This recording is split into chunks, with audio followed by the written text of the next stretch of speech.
رايحين وهذا قلبي ميت يتعوفونه، خاطر الله شوية صبر بالكتي ترحمونه. الفاقد أحباب الشمات عنهم يسألونه، والله لي فارق يموت ما تنام عيونه. لا روحي رد لها خبر منكم اجاني ولا حلم، بس ذكريات وهالقلب لمن يحين يهدم هدم.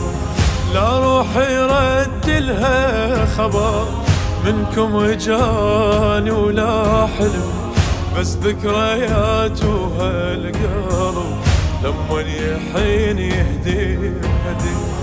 يا روحي راح الغالي بعد الأبوش يحلالي، ضيم وقهر هاي الصور. صلى الله عليك يا ابن رسول الله وعلى الأرواح التي حلت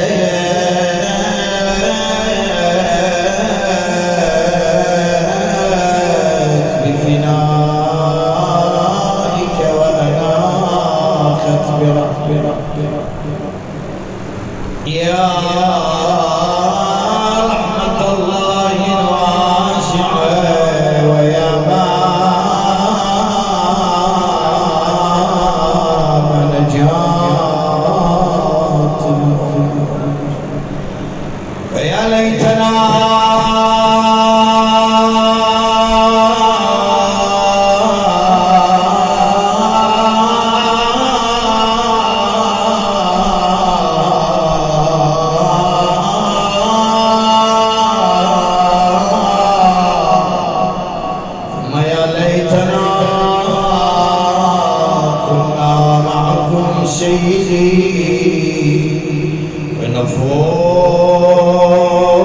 فنفوز معكم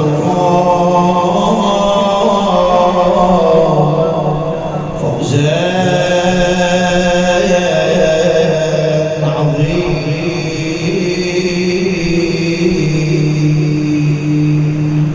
إن شاء الله. قال الله جل وعلا في محكم كتابه الكريم: بسم الله الرحمن الرحيم. خلق الإنسان عجولا.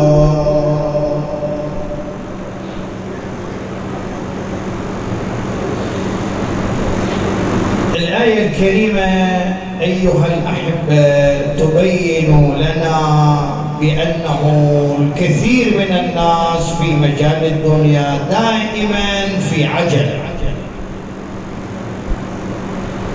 يعني تلقاه في كل الأمور دائما فري متعجل، وهذا غير صحيح. ليش غير صحيح؟ غير صحيح لأنه هناك أمور كثيرة تحتاج من الإنسان أن يتأنى كثيرا فيها، وهناك أمور أخرى تحتاج من الإنسان أن لا يتأنى بل يعجل فيها. ستسألني من غير إطالة لأن احنا أردنا عزاء، لأن البحث يحتاج لوقت. تقول لي يعني الأمور التي تحتاج إلى تأني شنو يعني؟ مشكلة، قضية مجهولة الحقيقة، يعني عندنا معتدى ومعتدى عليه، ظالم ومظلوم، وجابوك تحلها، وأنت من تريد تحلها لازم تدرس القضية جيدا حتى تحلها. هسه محامي يطو ملف قضية دعوة، يجي المحامي من دون دراسة يترافع على هذا، يصير؟ ما يصير. لازم يجيب الدعوة، يجيب القضية، يجيب الملف، يضعه بين يديه، يدرس القضية جيدا، يتطرس، يتفهم القضية، وبعدين يشوف وين الظالم وين المظلوم. ليش؟ كي لا يقع في الخطأ. انت من جابوك على مشكلة، المشكلة قبل لا تفتي بيها وتبت بيها وتحكم بيها لازم تتطقس على القضية جيدة. ليش؟ لأن أكو ظالم وأكو مظلوم. إذا ما راح تدرس القضية جيدة من جنابك وما تعرف وين الظالم وين المظلوم سوف تقع في التهلكة وتذهب إلى مسالك المهالك وتظلم نفسك. من يفيدك إذا ظلمت نفسك؟ فلان فلان فلان فلان فلان ما يفيدك. والله شو يقول عز وجل؟ يقول بسم الله الرحمن الرحيم وما ظلمناهم ولكن كانوا أنفسهم يظلمون. يجي النساء اثنين، نسوان اثنين جايبات طفل، اجن إلى الخليفة الثاني. هاي قالت ادعت بأن الولد لها، والثانية قالت هذا ولدي، وهذه بكت والثانية تبكي بكت، وهذه تقسم بالله بأن الولد التي تحمله على صدر لها، والأخرى تقول هذا ولدي. هذا عاين قال هاي عويصة، هاي شيء غير، هاي تصيح إلي وهاي تصيح إلي، وهاي تقسم رب العالمين وهاي تقسم رب العالمين، وهذه تبكي وهذه تبكي. شو تطلع عن روحان؟ المسألة هاي لا يوجد لحل عام سوى أبا الحسن علي بن أبي طالب عليه السلام. روحان العلي بن أبي طالب، شو هاللغوة هاي؟ روحان العلي هو يحلها. إنها بيجن وين؟ أمير المؤمنين. دخلا على علي هذه قالت السلام عليك يا أبا الحسن، قال وعليك السلام ورحمة الله وبركاته. نعم. قالت يا أمير المؤمنين هذا الولد لي ابني. هاي شالته على صدر هذا ابني. إيه. وأنت؟ قالت هذا ولدي ابني. وأنت ما تقولين؟ قالت أقسم بالله بأن الولد لي ابني، وهذه تقسم بالله بأن الولد لها، وهذه أصبحت تبكي وتلك أصبحت. سأل ولد عندكن اثنيناتكن؟ اي نعم. قال بار؟ قال نعم سيدي. قال علي بمنشار. قنبار واقف يبعد. قال له قنبار؟ قال نعم. قال علي بمنشار. نعم سيدي لك ذلك. لحظات جاب المنشار خلاه وين؟ امام عينه. شوف التأني، شوف التريث. لا تستعجل. مشكلة ما تعرفها لا تدوخ نفسك، بتسوي لك بوست، ماكو داعي. أنا تغير، اصبر، شوف الحقيقة وين، شوف وين المسألة تقع، من اللي يحكم عليه بالباطل، من المظلوم، من الظالم، بعدين نحكي. لا تظل تهوس، العوسة ما تفيدك، الظلم ما يفيدك، بعدين شنو وراء الظلم؟ خسارة. بسم الله الرحمن الرحيم قل إن الخاسرين الذين خسروا أنفسهم وأهليهم يوم القيامة ألا ذلك هو الخسران مبين. بعد ما حد يفيدك انت ذا، متى ما حد يفيدك. هاي اعمالك تصعد وياك، اولياتك الكونية مالتك تطلع وياك، ما حد يفيدك. لا يمشي ابو، لا تمشي ام، لا اخو، لا اخ، لا ولد، لا تلد، لا زوجة، لا صديق، لا عشيرة، يلفوك وتطلع وحده.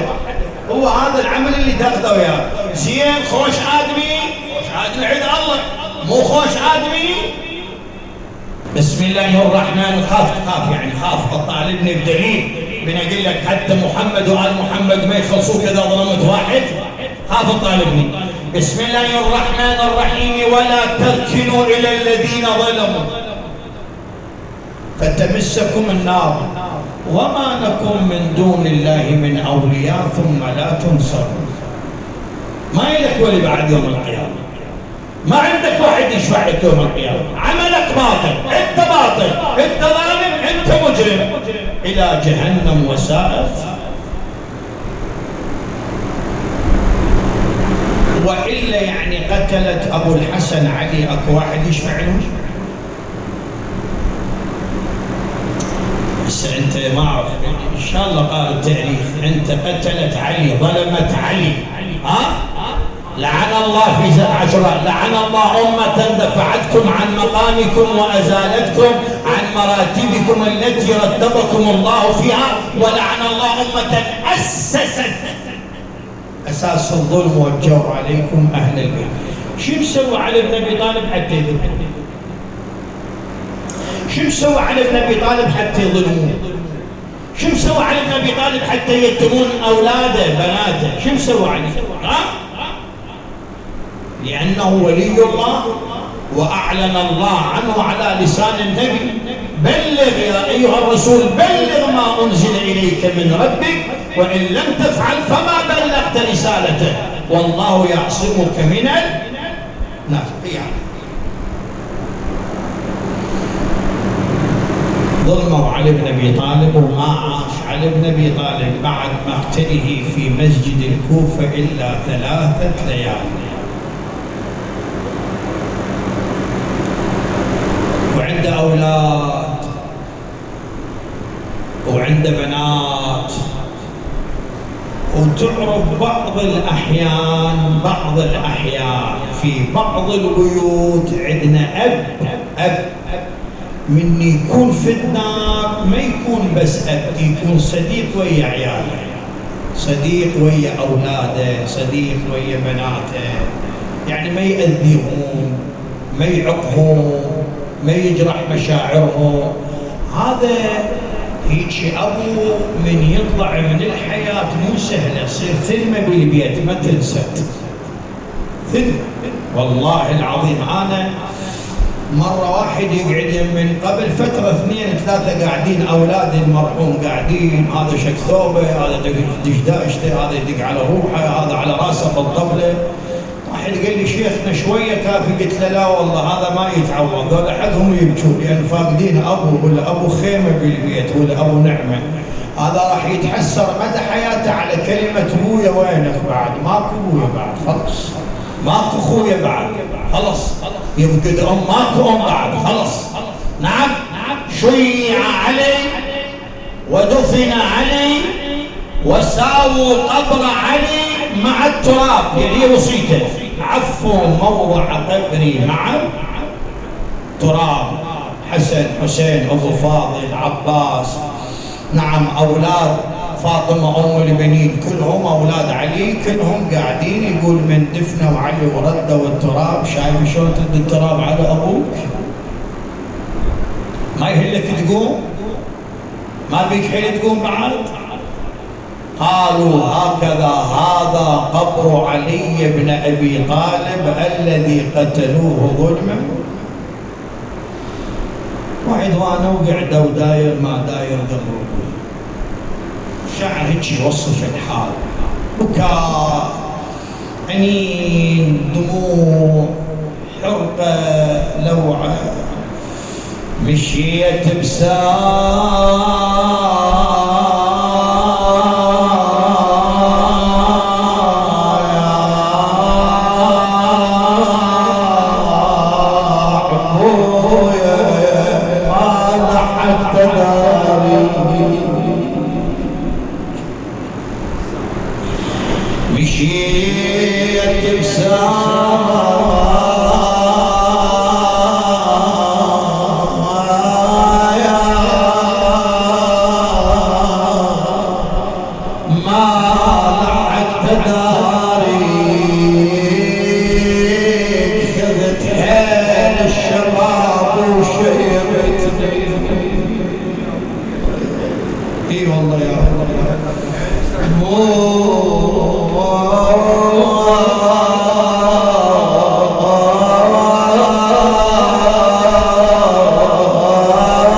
وانا طول البيت القاك قدام اطلع من البيت قدامي ما متعود افارقك ابويا.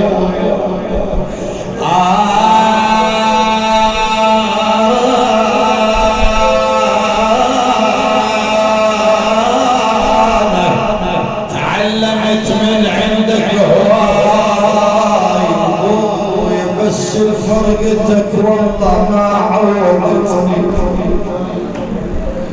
تحمل هذا البيان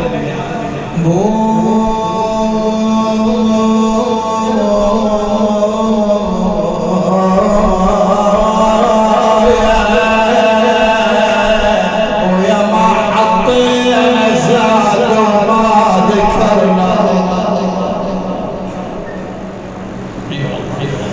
انا يا معلي وابو مروه باسم ترى خوش باسم ما حطينا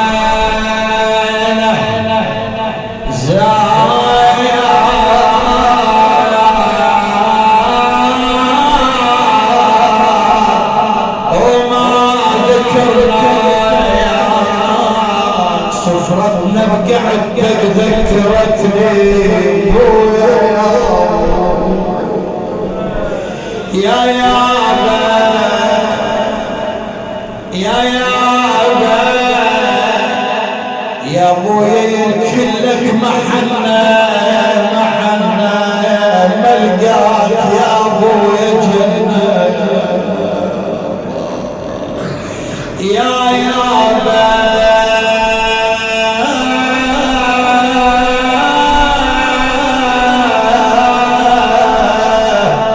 يا ابويا كلك محنة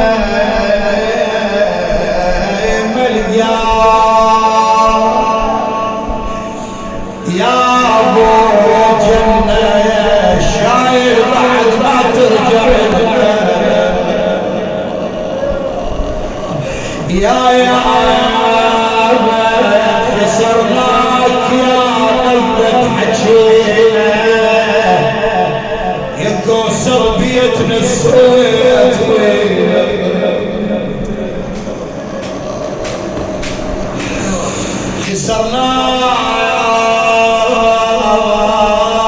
خسرناك يا لذة حجينا حجينا حجينا يا كوثر بيتنا السوية بينا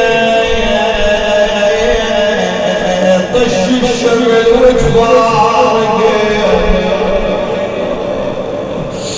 ويا بعد آيات بويا تعود لي انا بويا يا ابو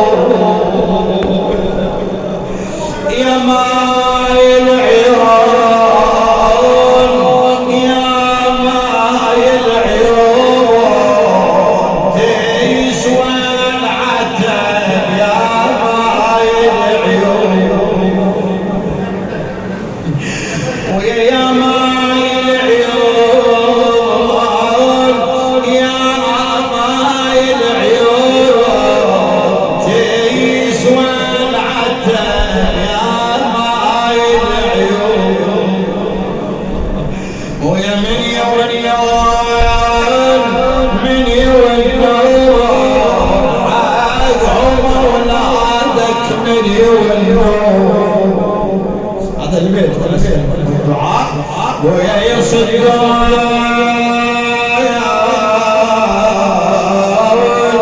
كل ساعة المكانك من يصدقون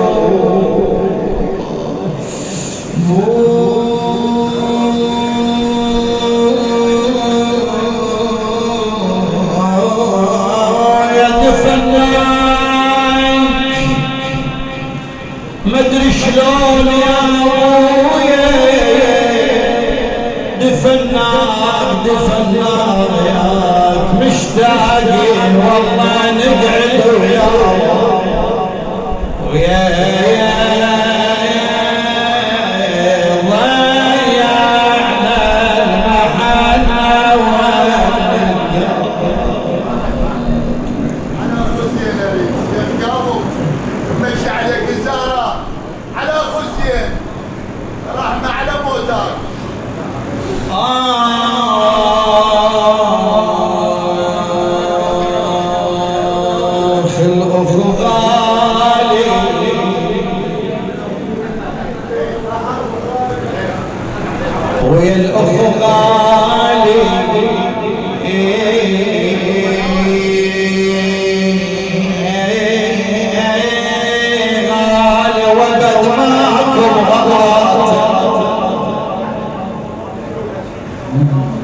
الأخو غايلي وبد ماكم غلاته، وإذا راح الأخو يموت الخواته. الأخو غايلي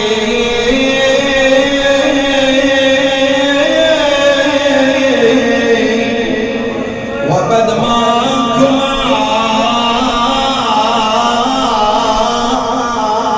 بغضاته، وإذا شال الأخو يموت خواته خواته، يبجم عليه مدللاته يا أخو.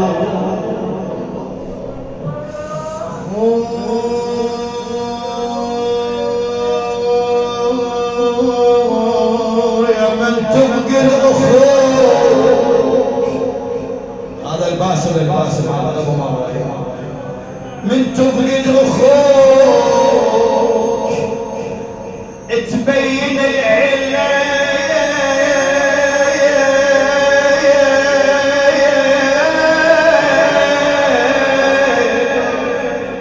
فاقدينها. من تبقي الأخوك تبين العلة، ولك خويا الموت قد أخذ الإعزاز ما خلى.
صوفك السردم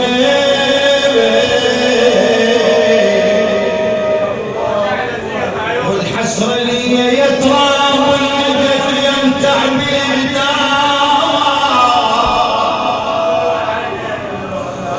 يتراب النجايا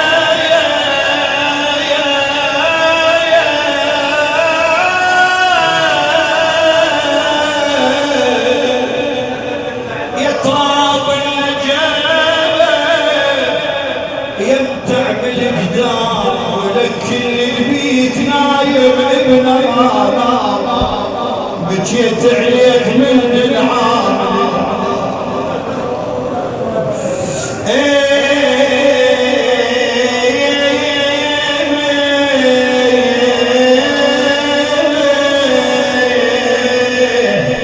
خويا بعد هذا البيت واسالكم الدعاء، خويا تعبانين خويا الاخو يكسر ظهر لو شال عن البيت، الاخو يكسر ظهر لو شال عن البيت، تشتمي يهدمك الحجر لو طويت. خويا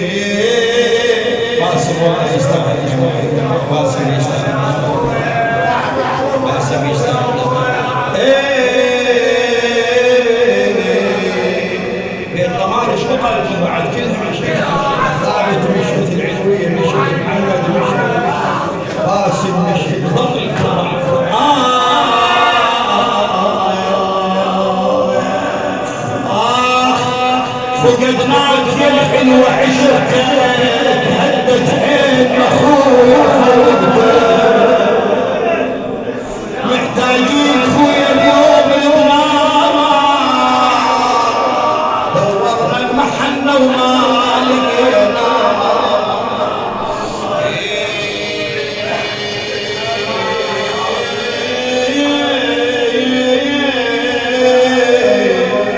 ويا باسم دورنا المحنة وما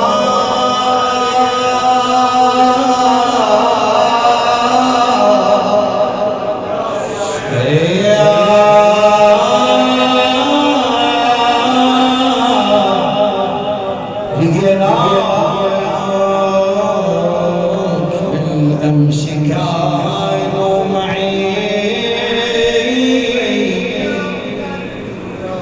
واليوم قد رحلوا وخلفوا في